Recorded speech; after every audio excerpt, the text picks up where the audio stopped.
Hello everyone, आज हम discuss करने वाले हैं कि what is the deep purpose of individuals life और what is meaning of life for anybody और फॉर एनी पर्सन। हम अपनी ज़िंदगी को किस तरीके से जिएं, किस पर्पस पर अपने आप को अलाइन करें और क्या मीनिंग है हमारी इंडिविजुअल लाइफ का।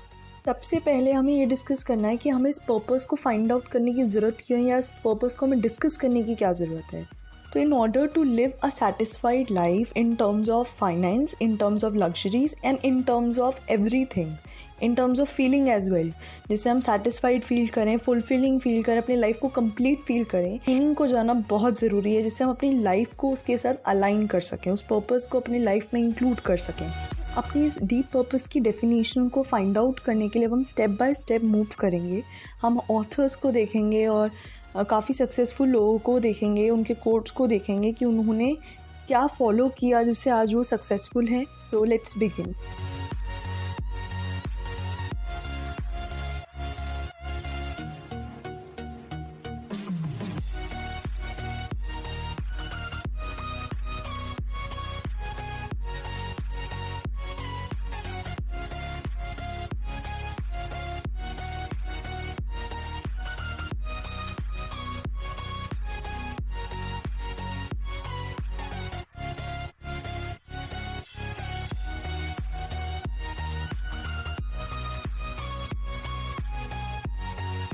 सब कुछ देखने के बाद हम आराम से इस चीज़ को जज कर पा रहे हैं कि ज़्यादातर सब लोग इसी चीज़ पर पॉइंट आउट कर रहे हैं कि हमें कॉन्टीन्यूसली लर्न करते रहना चाहिए, कॉन्टीन्यूसली इम्प्रूव करते रहना चाहिए, कॉन्टीन्यूसली ग्रो करते रहना चाहिए।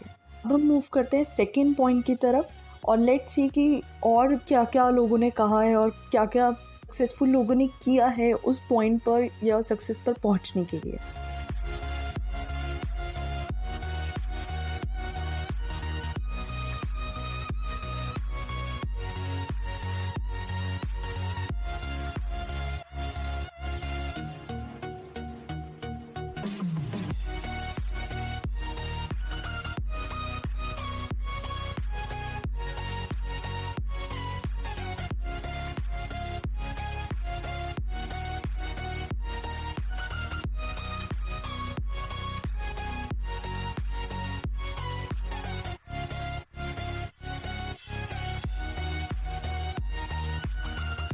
क्लियरली अगर हम ध्यान से समझें तो ये कह रहे हैं कि सेकंड पॉइंट जो है वो सर्विंग का है, कंट्रीब्यूट करने का है कि हम जिन लोगों को सर्व कर रहे हैं या जो भी हमारी सर्विस को ले रहे हैं, जो ऑडियंस है या जो कस्टमर्स हैं, उनको सर्व करना उनका मेन मोटिव रहा है।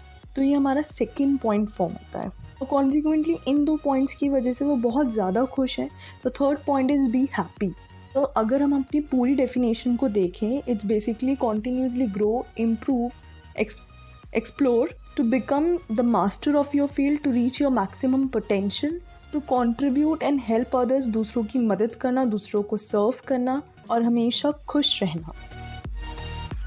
डेफिनेशन को एक लाइन में बोलें तो एक लाइन में ये बनी grow, serve and be happy. ना इस डेफिनेशन को प्रूव करने के लिए दो प्रूफ्स और हैं या दो एविडेंसेस और हैं। हमारा जो ह्यूमन नेचर है वो हमें कॉन्टीन्यूसली ग्रो करना ही सिखाता है। जैसे हमारी बॉडी कॉन्टीन्यूसली ग्रो करती रहती है, डे बाय डे हमारे अंदर कुछ ना कुछ चेंजेस बॉडीली आते रहते हैं, मेंटली, फिजिकली या बायोलॉजिकली आते रहते हैं। तो हमारी बॉडी या हमारे आसपास की चीज़ें हमें यही सिखाती है कॉन्टीन्यूसली ग्रो करना। और सेकेंडली हमारी ह्यूमैनिटी को जिस तरीके से डिफ़ाइन किया गया है वो हमें दूसरों की मदद करना ही सिखाती है। यही चीज़ हमें नेचर भी सिखाती है, फ्लावर्स और ट्रीज़ भी सिखाते हैं कि हमें कॉन्टीन्यूसली ग्रो करते रहना चाहिए और दूसरों की हेल्प भी हम साथ में कर सकते हैं और करनी चाहिए। हमें खुद भी खुश रहना चाहिए और दूसरों को भी खुश रखना चाहिए।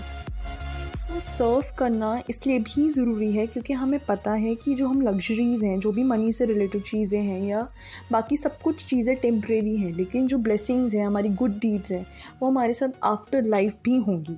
वो जो चीज़ें एटर्नल हैं, हमें उन पर भी पूरा ध्यान देना चाहिए टेम्परेरी चीज़ों के साथ। अब जो पॉइंट हमें ध्यान देने वाला है कि सबका पर्पस, मेन पर्पस सबका सेम है। हमने जितने लोगों को, ऑथर्स को देखा, सबका मेन पर्पस जो था वो सेम है, grow, serve and be happy.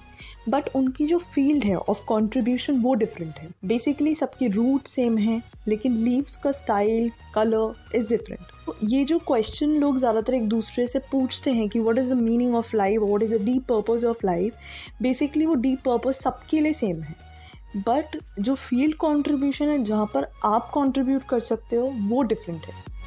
काफ़ी लोग ये कहते हैं कि हम तो खुद स्ट्रगल कर रहे हैं, हम दूसरों की हेल्प कैसे कर सकते हैं।